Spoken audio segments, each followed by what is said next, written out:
Vamos a buscar un libro muy conocido y famoso en la palabra del Señor que se llama Abdías. Está después de Amós. Así que espero que lo encuentren muy rápido.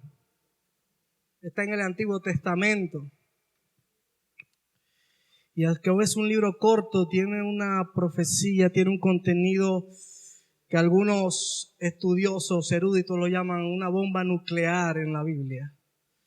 Y quiero que hoy eso cause en tu corazón, que sea una explosión, que entiendas a qué te ha llamado el Señor, el propósito que tiene Dios en tu vida, con tu casa, familia, hijos, compañeros de trabajo, universidad, estudio.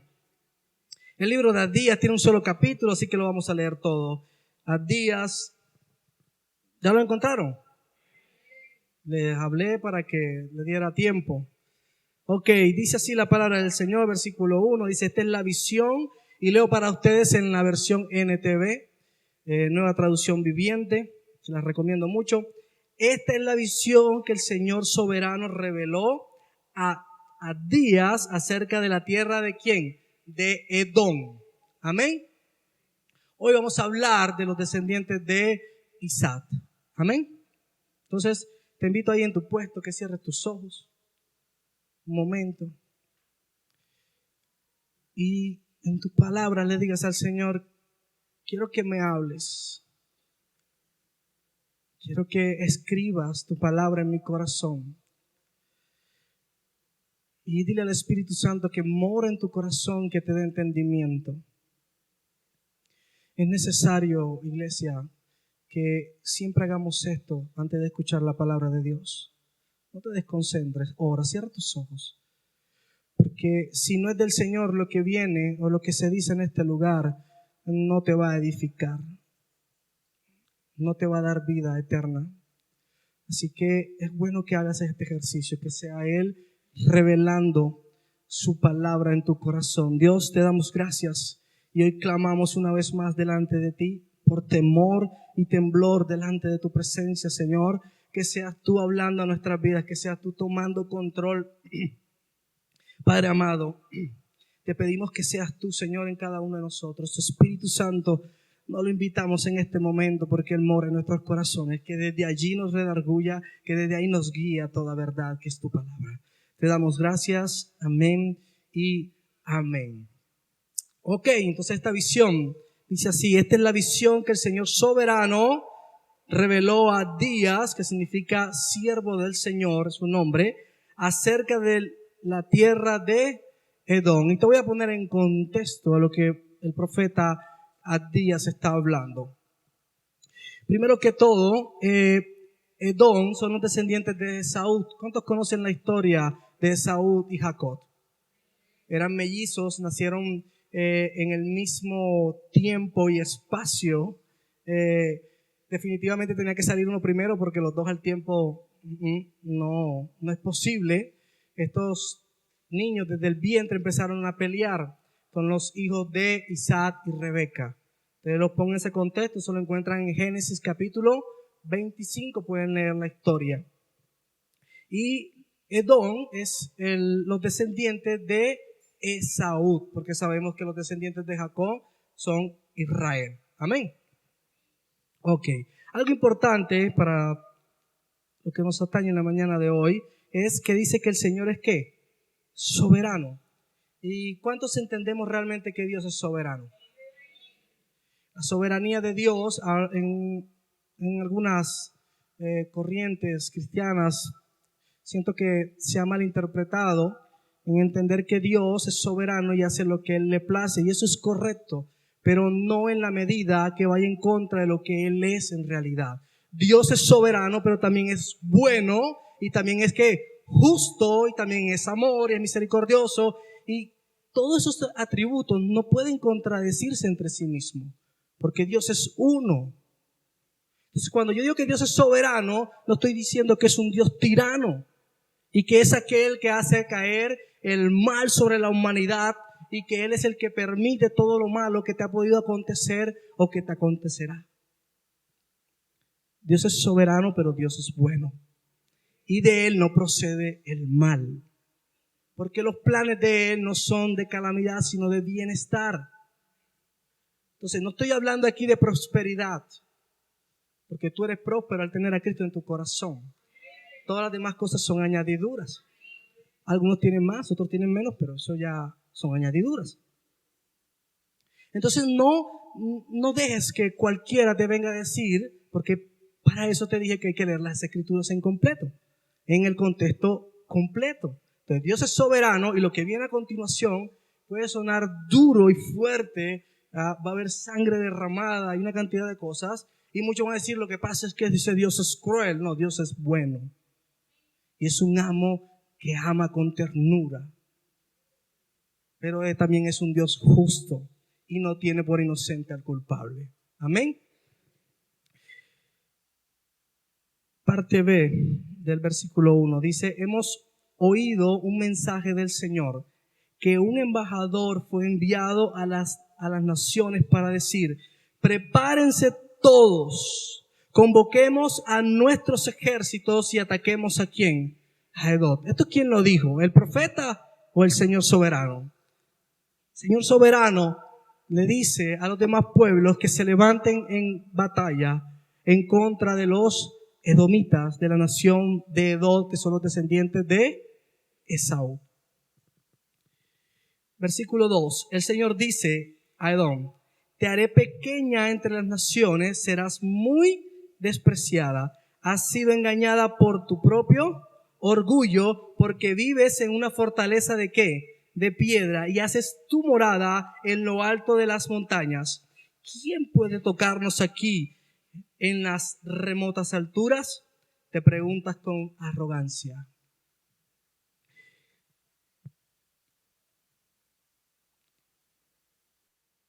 Siempre, iglesia, cuando algo sobreviene sobre nuestras vidas, es en consecuencia de nuestras decisiones. Y esta mañana que predicaba el mensaje, el Señor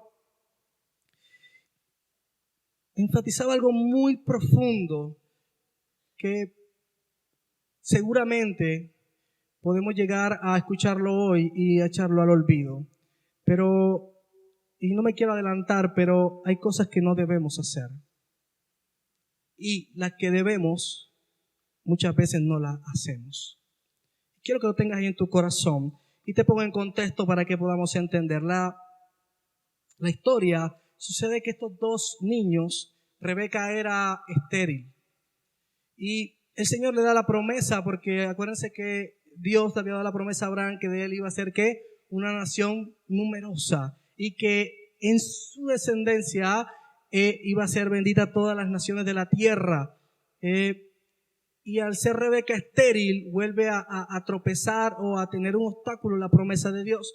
Dios da la promesa, Rebeca queda embarazada. Y resulta que estos dos niños, en vez de ser de bendición, empiezan a pelear en el vientre de su madre. Y los que tenemos un poco de conocimiento al ver gemelos o mellos, normalmente siempre los visten de la misma forma.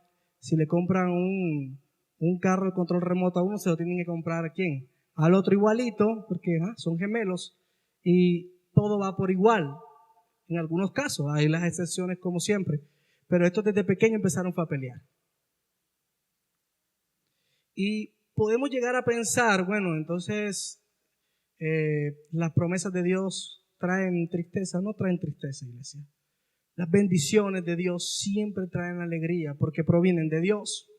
Pero ¿qué sucede cuando nuestro corazón realmente no se doblega a Dios? Estaban las naturalezas en el vientre de Rebeca, representan hoy tu vida y mi vida. Esa naturaleza que quiere y busca a Dios y aquella que no. Y tú dirás, bueno, ¿qué tiene que ver la pelea de ellos dos? Ahora nos vamos a dar cuenta. Es las dos naturalezas que están ¿dónde? En nuestro corazón, peleando, discutiendo, porque es la promesa de Dios para nuestras vidas. ¿Y qué sucedió? Que cuando Esaú fue al nacer, fue el primero, Dios le dice a Rebeca, porque ella al ver esta pelea que tenía, ella fue afligida al Señor y le dijo, ven acá, me diste, me embaracé, estaba estéril y listo, pero estos niños aquí tienen una pelea y ya no los soporto. El Señor le dice que el mayor servirá ¿qué? Al menor, que en ella hay dos naciones. Y es lo que te decía con respecto a que Dios es soberano. Podemos decir que Dios dictaminó el rumbo de la vida de Saúl al decirle que el mayor iba a ser ¿qué? Menor, o iba a estar subyugado al menor. Y quiero que hoy quede claro que Dios no hace acepción de personas. Dios no tiene favoritos. No sé quién cree aquí otra cosa, y quiere el Señor que eso hoy quede fuera de tu mente. Dios no tiene favoritos. Yo no estoy aquí porque sea especial. Soy igual de pecador que tú que estás allá. Idéntico. La sangre que me limpió a mí, te ha limpiado a ti. Yo no tengo más poder que tú. El problema es cuando tú no vas a la fuente donde tienes que estar. Entonces nos limitamos a que otro nos diga qué tenemos que hacer, cuando la palabra de Dios la tenemos todos. Es fácil, muchos dieron la vida por ella. Y Esaú creció, se volvió un cazador experto, y el papá amaba a Esaú. Isaac empezó a tener preferencias hacia Esaú. Y Jacob era más casero. Le gustaba cocinar más, estar pendiente más a los quehaceres, y lo amó entonces más ¿quién? Rebeca, la ayudaba. Barría, mamá, te colaboro, yo hago la comida, relájate. Fue un hombre casero. Y llegó el momento en que crecieron y se acercaba algo que era muy importante. Y era importante porque la primogenitura no tenía nada que ver con los bienes del padre, tenía que ver era con la autoridad espiritual a la que se iba a convertir o se transfería al hijo mayor. Y es tan importante porque nosotros los creyentes cristianos, cuando el Señor nos transforma, es eso lo que restaura nuestra espiritualidad, la conexión y la comunión con Él. Así que lo que estaba haciendo Esaú cuando llegó, y sabemos que Jacob, su nombre significa ¿qué? No, usurpador, engañador, viene porque eso somos tú y yo. Antes de conocer a Cristo, nosotros somos engañadores, usurpadores, mentirosos, ladrones, asesinos. Pastor, cálmese. No, sí, asesinos. Porque es que si leemos las Escrituras, todos hemos sido eso. Eso no es bueno más con Caín. La palabra del Señor dice que aquel que guarda un odia a su hermano, es un ¿qué? ¿Cuántos no hemos odiado aquí? A ver, levante la mano el que no lo ha hecho.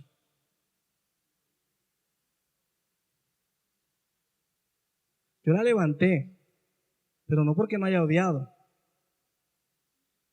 Todos hemos odiado, iglesia. No, pastor, yo no, aún la pata de la cama, donde estás golpeado el dedo pequeño, cuenta.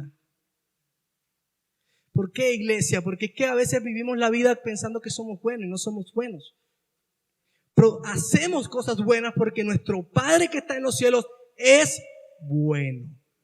De nosotros no procede nada bueno. ¿Y qué pasa con Esaú? Que llega cansado de la calle, de todo lo que él considera que es bueno y que tiene repercusión en el padre. Él pensó, yo soy el preferido de mi padre, la primogenitura que me corresponde, y le correspondía. ¿Era qué? Era el mayor.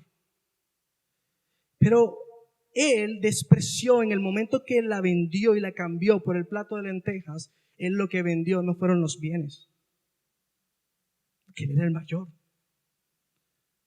Él no quería nada con Dios. Él no quería realmente ser el padre espiritual de la promesa que Dios le había dado a Abraham. Que aquí lo importante no eran los bienes, no eran las riquezas que tenía Abraham, era la promesa que Dios le había dado a Abraham. Y puedes decir, bueno, hermano, ¿eso qué tiene que ver con nosotros? Tiene que ver mucho, iglesia.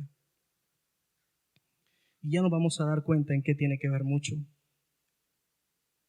Jacob, sin embargo, al ser engañador, pero anhelando esa espiritualidad, esa comunión con Dios, lo vemos peleando con el ángel y le dice al ángel: no te soltaré si no me bendices.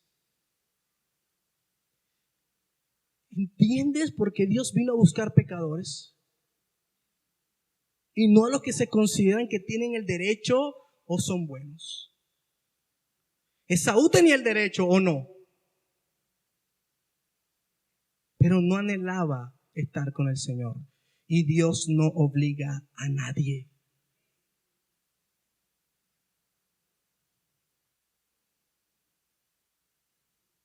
Tú estás aquí porque el Señor en su misericordia te ha traído, pero hay una responsabilidad en tu corazón realmente de buscarlo. Por eso, si no lees la Biblia, si no oras, es tu responsabilidad. Y es una responsabilidad tan grande, iglesia, que nosotros tenemos que forjar nuestras generaciones. Por eso Dios dice: yo soy Dios de Abraham, de Isaac y de Jacob. Y muchos pensamos que era el Dios porque les daba riquezas y no tiene nada que ver. Todos somos prósperos, todos hemos comido, todos estamos vestidos en esta mañana. Es la promesa de Dios que es importante. Porque lo que le pasa al pueblo de Edom es por lo que hizo Esaú en el momento en que despreció a Dios. Es que él no despreció los bienes porque le fueron dados. De hecho, Jacob salió sin nada. Los que hemos leído la historia, sabemos que Jacob salió huyendo de Esaú porque lo iba a ¿qué? A matar. No se pudo llevar ni un cordero. Apuraba la ropa que llevaba. Entonces, ¿qué fue lo que recibió Jacob? Recibió al Dios creador en su corazón. Y de él, Dios hizo una nación grande que podemos conocer hombres como Moisés, Elías, Esther. ¿De dónde no salió nada bueno? De nuestra naturaleza, de nuestra vida sin Cristo, no va a salir nada bueno. En tus fuerzas no va a salir nada bueno. Dile que está a tu lado: no sale nada bueno de ti. Dile otra vez: qué pena. Pero no va a salir nada bueno de ti.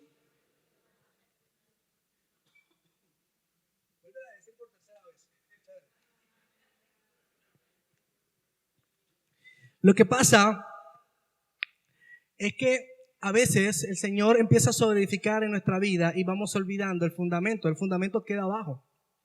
Entonces tiramos pisos hermosos y toda esta cosa en nuestra vida y se nos olvida el fundamento. ¿Por qué venimos reiterando el fundamento? Porque es que el fundamento es Cristo. Y lo que Jacob realmente estaba peleando era que la bendición de Dios, esta palabra, estuviera ¿dónde? En su corazón. Porque si la promesa de Abraham estaba en Jacob, ¿cómo te explico? De él iba a salir el Salvador de la humanidad, porque Jesús vino del linaje de Jacob. Fue cambiado su nombre por Israel, que significa príncipe de Dios. Los edomitas, Esaú le dio pie al odio. Cuando estamos sin Dios, odiamos. Cuando estamos sin Dios, todo nos molesta. Cuando estamos sin Dios, nada nos sale bien. Y si nos sale bien, no nos llena. Pero en Dios es diferente. A Jacob lo engañaron. A Jacob le robaron. A él no le importaba eso. Él tenía a Dios. Cuando nada más el tío empezó a decirle, bueno, yo ya se veía que estaba trabajando mucho y quería ya como formar su tienda aparte, y él sabía que la promesa de Dios no iba a estar al lado de su tío. ¿Cómo era que llamaba el tío? Labán. Y empezó a decirle, bueno, si salen ovejas rayadas son tuyas. Era difícil que saliera una oveja rayada si todas eran blancas. El Señor le dio la estrategia y empezaron a salir ovejas ¿cómo? Después cuadriculadas. Salieron cuadriculadas, manchadas. Cuando Labán vio esto, dijo, no, yo le sigo diciendo a este tipo para frenarlo y lo estoy impulsando más. Y lo despachó. Dijo, no, vete. Porque Jacob no estaba buscando las riquezas. Estaba buscando la presencia de Dios. En ese contexto viene esta parte, porque el Señor al profeta Abdías le dice esta profecía que suena dura, pero que es en consecuencia de las decisiones que muchas veces nosotros tomamos y las transferimos a nuestros descendientes. Entonces aquí es donde está lo importante de lo que el Señor nos va a decir en esta mañana. ¿Qué estás haciendo tú para transferir? Y cuando hablo de transferencia no estoy hablando de estas modas evangélicas. Estoy hablando cómo vas tú a enseñar o transferir a tus hijos la promesa de Dios que te ha sido otorgada a ti. Ellos son los que van a seguir. Yo soy cristiano desde los 7 años. Mi madre me llevaba a la iglesia. También llegó el momento en que no quería ir, no quería nada. Pero con mi mamá no se podía. Porque ella dijo que la promesa que Dios le había dado y a la fe que ella tenía, la inculcó en mí y en mis hermanos.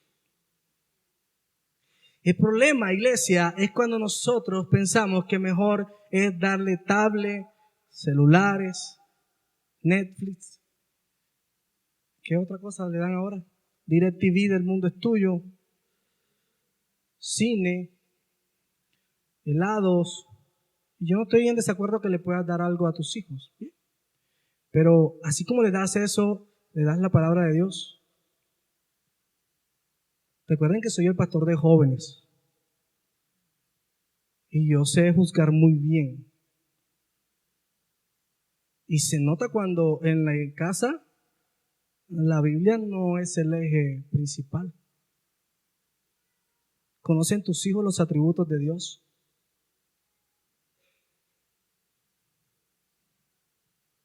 Yo no te estoy diciendo nada porque yo también soy padre. Te estoy diciendo lo que el Señor dice que te diga. Porque te voy a poner un solo ejemplo que los judíos practicaban. Los niños se presentaban a la asamblea a los 12 años. Algunos deducen que esta es la edad de salvación o de escoger. No creo mucho en eso. Era una costumbre judía. Pero ellos se presentaban recitando la Torá de memoria. Y tú dirás, ¿qué es Torá? Torá son los 5 primeros libros de la Biblia que escribió Moisés. Y esos 5 libros tenían que recitarlo ante el sumo sacerdote, ante los sacerdotes, ¿de qué? No, pero fuerte, iglesia. Dile que está a tu lado, de memoria. Y yo les voy a enseñar un versículo y les parece canzón. Un versículo, pastor, sí, vamos a aprender un versículo. Porque es que la palabra tiene que estar escrita en tu corazón. No en este púlpito. O sea, debe estar porque aquí se predica. Pero es que aquí no es donde tiene que morar. Tiene que morar en el corazón tuyo, iglesia. Y en el corazón de tus hijos. Porque no son tu herencia. Son herencia de Dios. Que no se te olvide nunca eso. Porque es la herencia de Él. Tú un día vas a estar delante de Dios cara a cara. Te tiene que dar temor, porque Dios infunde temor. Los demonios creen y tiemblan delante de su presencia. Y cuando habla de Dios Padre, Dios Hijo y Dios Espíritu Santo.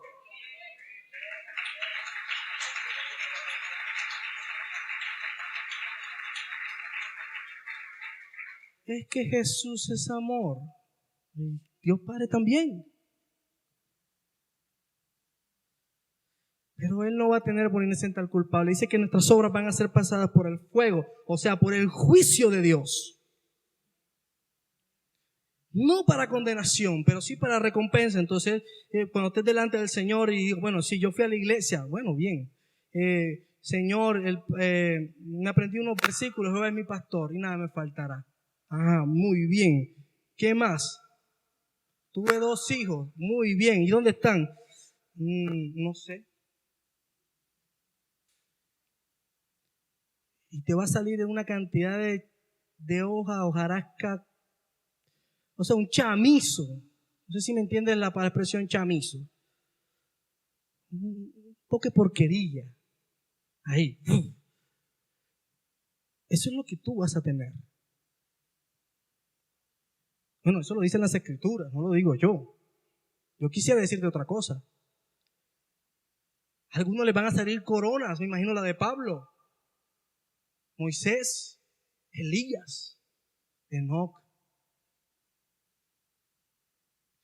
Estas coronas van a ser arrojadas cuando el Señor retorne a la tierra en señal de que Él es el único merecedor de toda honra y toda gloria. El problema es nosotros honramos a Dios desde ahora, porque allá no vas a poder honrarle.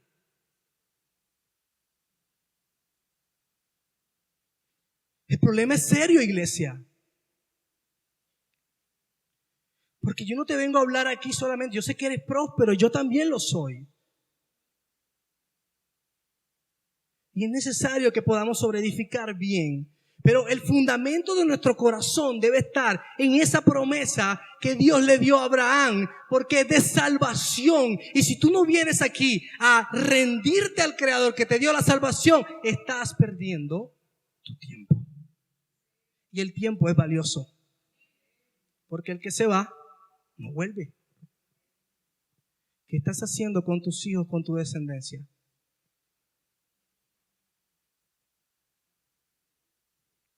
Porque es que no he querido seguir leyendo, pero ahora que empecemos a leer, quiero que veas tu descendencia ahí reflejada. Porque si eres como Esaú, eso es lo que se te espera. Va a ser arraigada tu generación. Y tú dirás, bueno, sí, crecerá, tendrá hijos y todo, pero delante del Señor, la eternidad no la va a tener, que es lo importante. Es lo que hacemos en este lugar. Nosotros no vendemos aquí Casa Carribeca, milagros. Lo que se vende aquí, si se puede decir la expresión, es tu salvación, la que Dios puso en la cruz del Calvario para ti. Y todo el que venga va a encontrar eso en este lugar. El problema es que si la tienes, ¿quién conoce lo profundo del ser humano? Su espíritu, ¿y quién? Dios. No tienes excusa. Tú sabes si eres salvo. Pastor, ¿cómo así? No sabía que eso se podía saber. Sí se puede saber. El espíritu que mora en ti te da convicción, te sella. El sello es algo que dice, esto está salvo.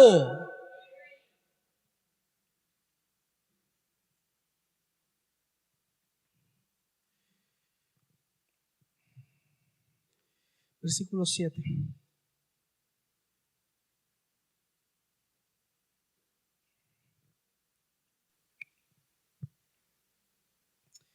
Si vinieran ladrones en la noche y te robaran, ¿qué desastre te espera?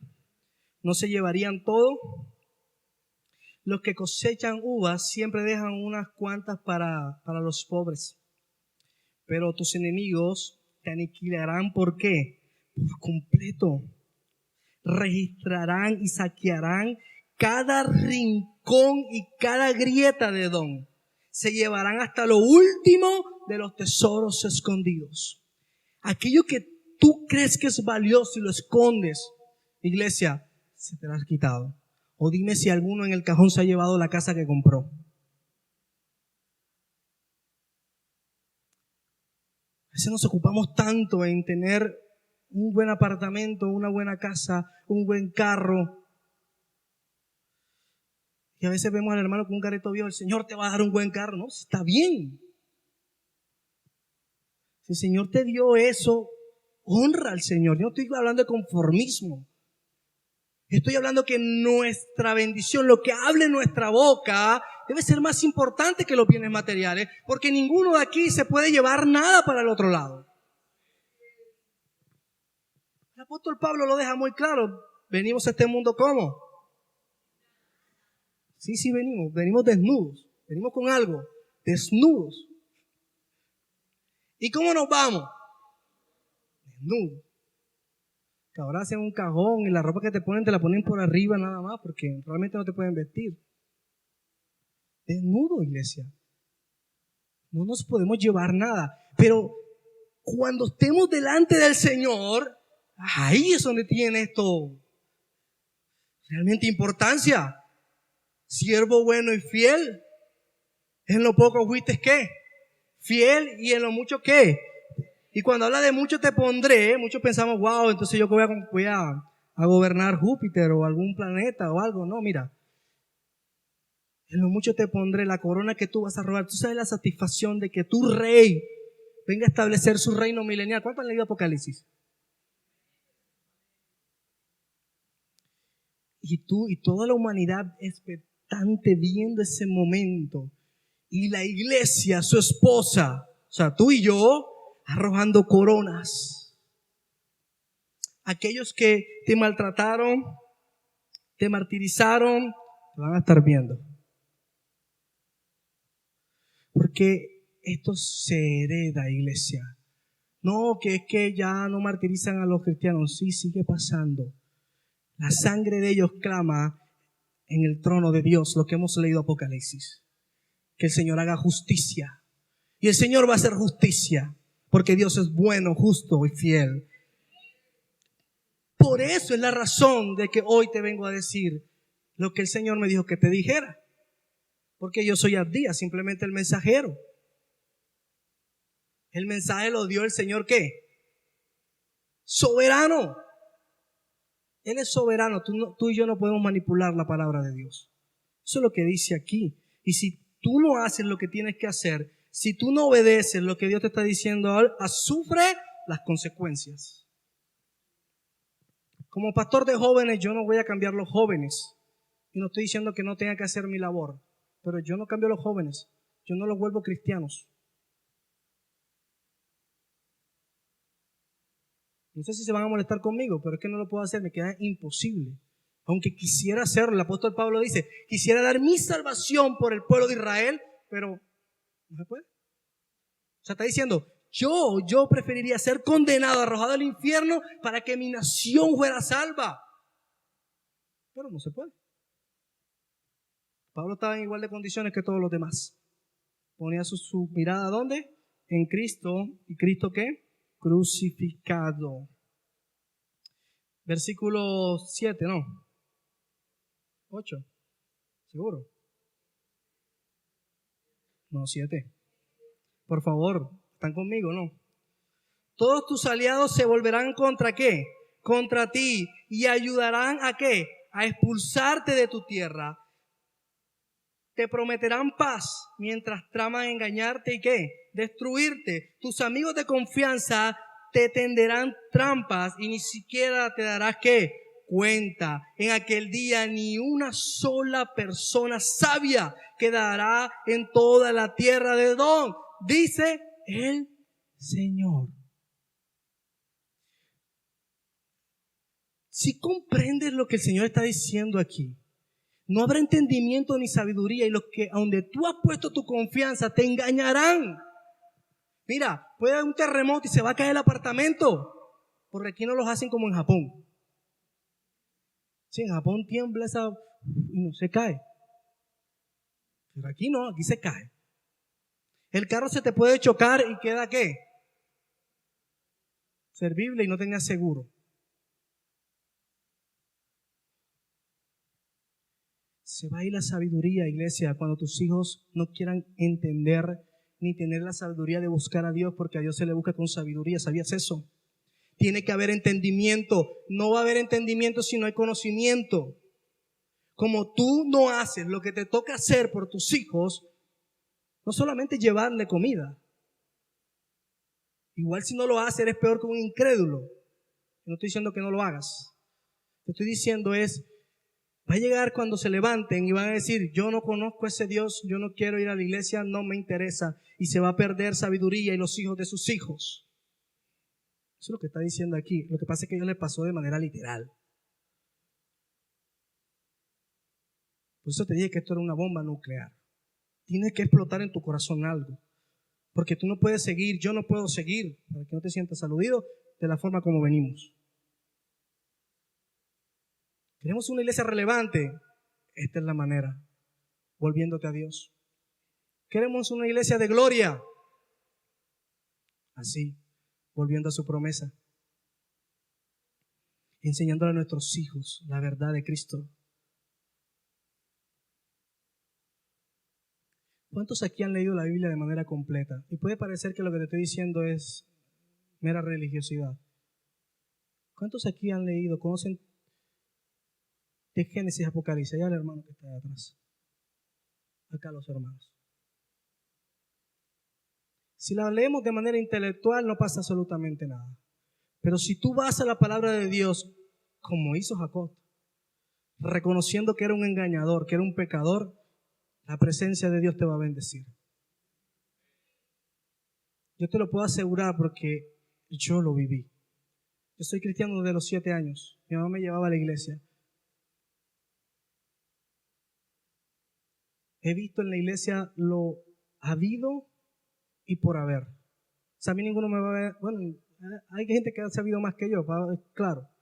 Pero yo he visto cualquier cantidad de cosas. Y a la edad de 15 años yo dije, yo no quiero pisar la iglesia jamás. Mi mamá obligaba a ir a la iglesia.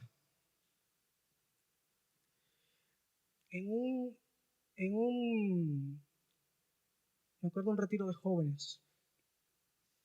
El Señor me ministró, yo lloraba y lloraba y lloraba. Yo no conocía a Dios. Yo cantaba, yo escuchaba la palabra, pero yo no conocía a Dios. Ese día le conocí.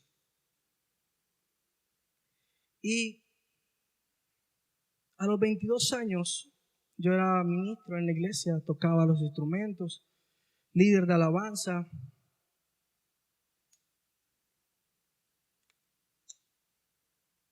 A los 22 años, reconocí que lo que yo hacía no era correcto delante del Señor, era un hipócrita. Y la única manera como yo pude reconocer eso en mi corazón, aparte de que Dios habló en mi corazón, fue leyendo ese libro. Cuando terminé de leerlo, de manera intelectual entendí que la iglesia del Señor no cumplía lo que ese libro decía.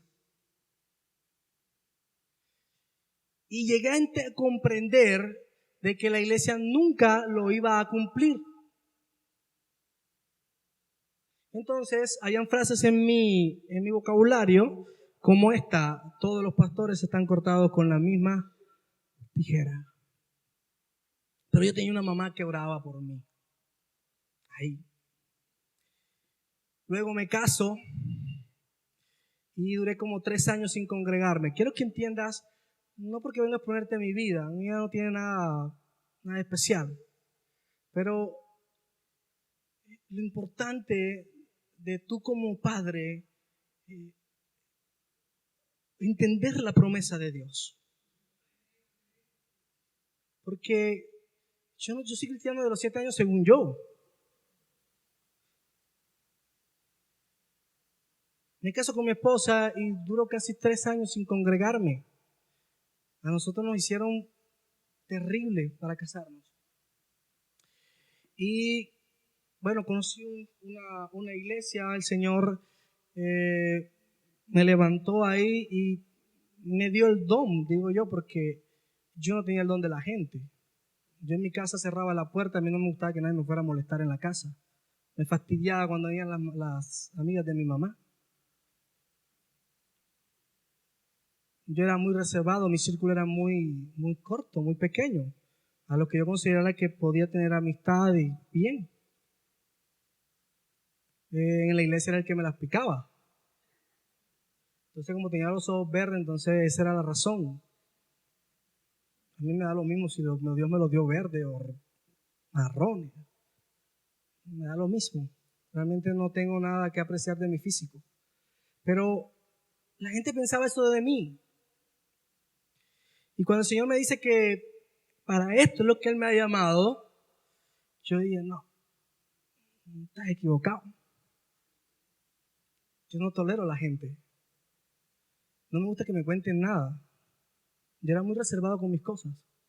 A mí me preguntaba los pastores de la iglesia donde iba, ven acá, ¿y tu hermano? No sé. Pero ustedes no viven juntos. Sí, pero no sé.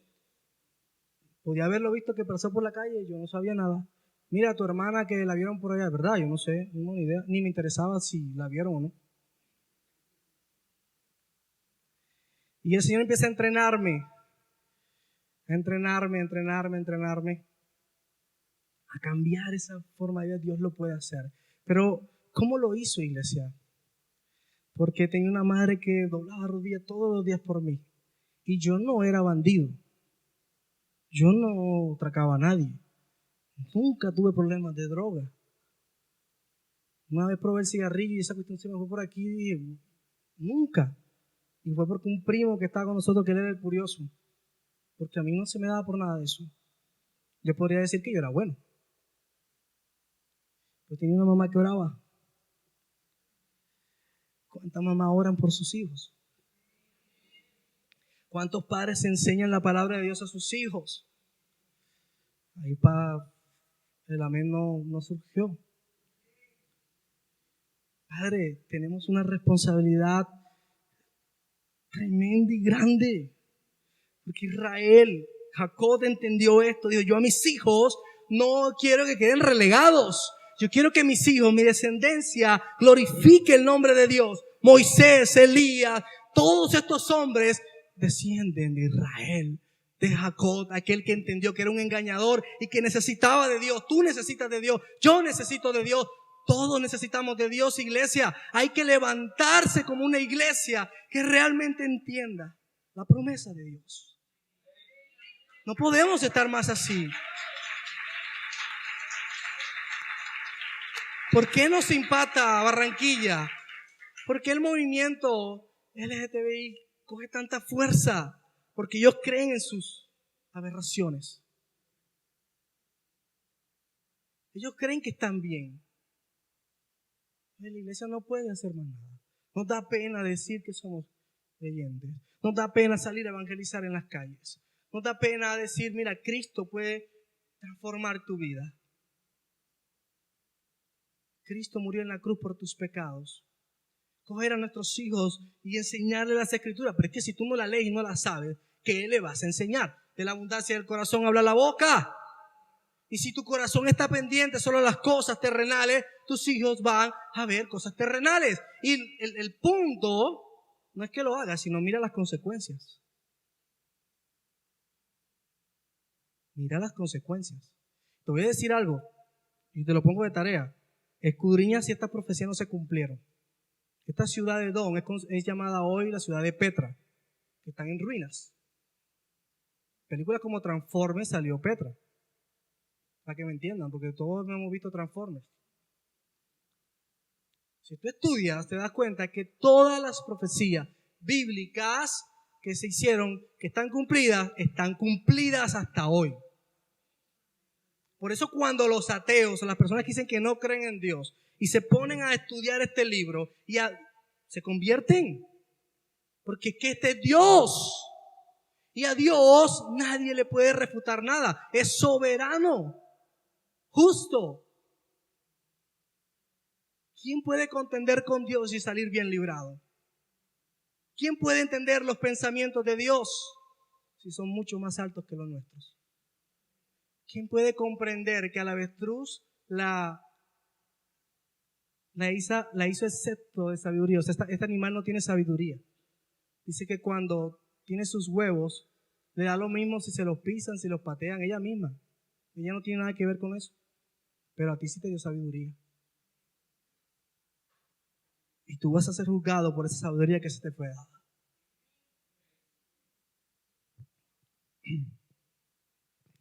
Versículo, ayúdenme, 10.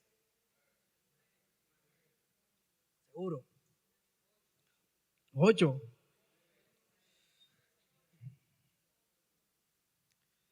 No, ya solo leímos, iglesia. Vamos para el 10. A causa de la violencia con la que trataste tus parientes cercanos de Israel, te llenarás ¿de qué? De vergüenza, y serás destruido ¿para qué? Para siempre. Cuando tus parientes fueron invadidos, te mantuviste al margen y te negaste a ayudarlos.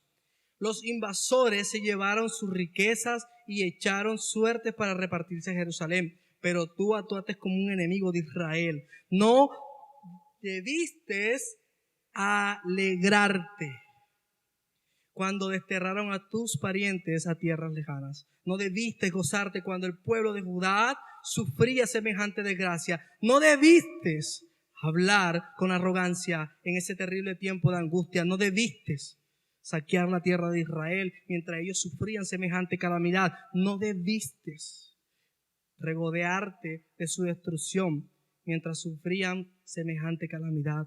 No debiste robar sus riquezas mientras sufrían semejante calamidad. No debiste pararte en la encrucijada para matar a los que intentaban escapar. No debiste capturar y entregar a los sobrevivientes en su terrible tiempo de angustia. Iglesia, no debiste, si tenías la palabra de Dios, no inculcársela a tus hijos.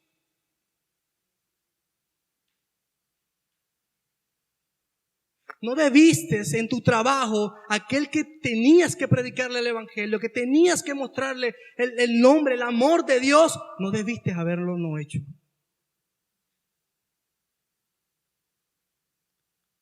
No te debes de alegrar por el que se pierde.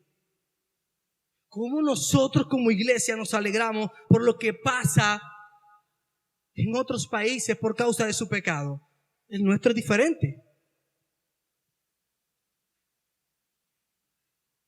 Y aquí que nos están escuchando en las redes no son para caerle al caído. Las redes no son para andar discutiendo la palabra del Señor. Oye, pasa algo y enseguida, ¿viste? Y dijeron que se iba a sanar. Y eso les pasa porque allá el carnaval es gay y aquí no. ¿Cómo nos vamos a alegrar, iglesia? No, es que son pecadores, merecen eso. Sí, pero tú no eres el que da eso. ¿Cuántos oran por los hermanos que están siendo perseguidos a diario en el mundo? ¿Sabe? Yo no soy el mejor, iglesia, porque Dios me está hablando a mí. Pero el orar por ellos, decirle, Señor, que no nieguen tu fe. Porque el día que yo esté en esa situación, quisiera que oraran por mí para yo no negar la fe. Es difícil morir. Saber que te van a matar, que te van a degollar, que te van a hacer lo que sea. Y yo oro, Señor, no lo puedo sacar de allá. No puedo armar un escuadrón con armas sofisticadas y salvarlos en el instante. Oro para que el Señor envíe ángeles y los resguarde y que de ahí salgan hombres de Dios en toda esa persecución. Pero por los que no, le digo, Señor, que no te nieguen, que aguanten, que lleguen, porque son mis hermanos en la fe. Ora por ellos. Toda la vida no vamos a estar en un país como este. Nuestros hijos de pronto afrontan persecución. ¿Y qué has sembrado tú? El evangelio no es como nos han venido diciendo tradicionalmente es. La iglesia católica es tradicional, por eso enseña lo que enseña. Pero el evangelio de Cristo no es tradición humana, es el poder de Dios manifestado a los hombres. Es la bendición de Dios que prometió a Abraham, que prometió a Adán, que planeó de antes de la fundación del mundo, iglesia. No es cualquier cosa. ¿Qué hacemos? Seguimos jugando. Seguimos delegándole la responsabilidad a los demás y no a nosotros. Dios nos levanta para estar aquí delante de ustedes, pero yo tengo una responsabilidad mayor que ustedes. Mi hijo. Yo me hago entender. qué no fue al culto de los jóvenes? Yo no voy a hacerle propaganda al culto de los jóvenes. No quiso ir. ¿Cuántos años tiene? 13. Wow, y se manda. No sé. Porque el hijo mío cuando se quiera mandar, lo puede hacer a los 18 años, sí. La ley, y yo me tengo que cobijar a la ley. La ley dice que a los 18 años ellos son mayores de edad y pueden ya celebrar contratos, trabajar y todo, ¿sí o no? ¿Lo dice o no lo dice? Yo no soy abogado, pero eso es básico. Pero si él quiere hacer lo que le da la gana, de la puerta de la calle para afuera. Y le acepto visita los domingos. Y para redarguirlo lo que está haciendo. Porque no le voy a festejar cumpleaños en mi casa. Pastor, pero si es su hijo, porque es mi hijo, que no es el vecino, es mi hijo. O sea, no entendemos lo grande que es eso. Es mi hijo, no el del otro. El Señor dice que los que adopta como hijos, ¿los qué? Por eso disciplinaba a Israel. Cada vez que Israel se rebeldizaba, lo ponía enseguida a tierra. ¿Cuántos han leído la historia de Israel completa? Se levantaba un rey que no conocía a Dios y no hacía la voluntad de ¿quién? De Dios. Se levantaba uno que sí, y entonces tumbaba todo lo que el otro rey había ¿qué? Construido, porque no adoraba a ¿quién? A Dios. Es nuestra responsabilidad, iglesia, no es de otro, no tiene otro. Mira lo que dice el versículo para terminar. 15, ¿verdad?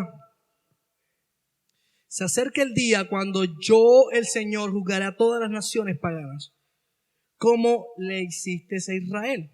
Así se hará contigo. Todas tus malas acciones recaerán ¿sobre qué? Tu cabeza, así como te tragaste a mi pueblo en mi monte santo, así tú y las naciones vecinas se tragarán el castigo. Sí, se tragarán el castigo que derramaré.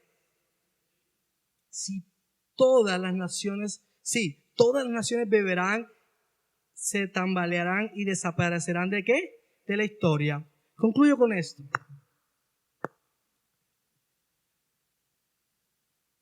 La profecía se cumple y los edomitas no son exterminados del todo. Queda un remanente y habitan cerca del pueblo de Dios a la parte de Judá o de Israel o Jerusalén al sur.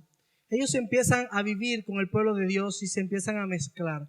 Cuando viene la ocupación o el imperio romano empieza a expandirse y Judá cae cautiva, los edomitas empezaron no sublevarse, sino a ponerse por encima del pueblo de Israel. Y todos conocemos la historia de Herodes, ¿sí o no? Sabemos quién es Herodes. Herodes manda, cuando Cristo o Jesús nace, él manda a exterminar todos los niños de Israel, porque él es descendiente de Saúl. Herodes era edomita.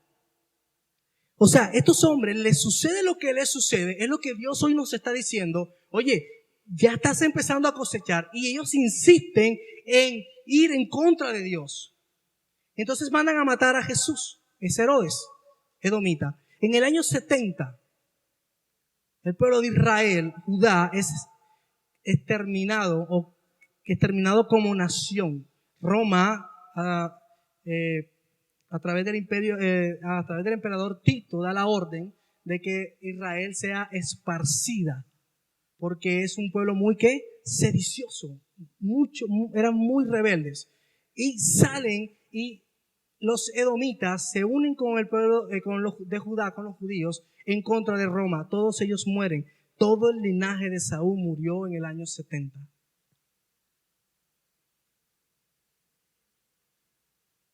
No quedó nada para de pronto haya arrepentimiento o algo. Va a llegar un día, iglesia, y no te estoy asustando, porque mi intención con el mensaje no es asustarte. Somos hijos de Dios, pero tenemos que ser conscientes de lo que somos. Y como hijos de Dios tenemos que actuar como hijos de Dios. Pero el Señor me dice que esto no quiere que nos suceda y nos acontezca. Porque Dios es un Dios ¿qué? Justo. Y cuando tú has despreciado la promesa de Dios, cuando tú has despreciado el hacer las cosas buenas, porque el que no hace lo bueno le es contado por pecado, el que lo sabe hacer, y tú lo sabes hacer, yo lo sé hacer, nos es contado por pecado. Y el pecado no va a entrar en el reino de los cielos.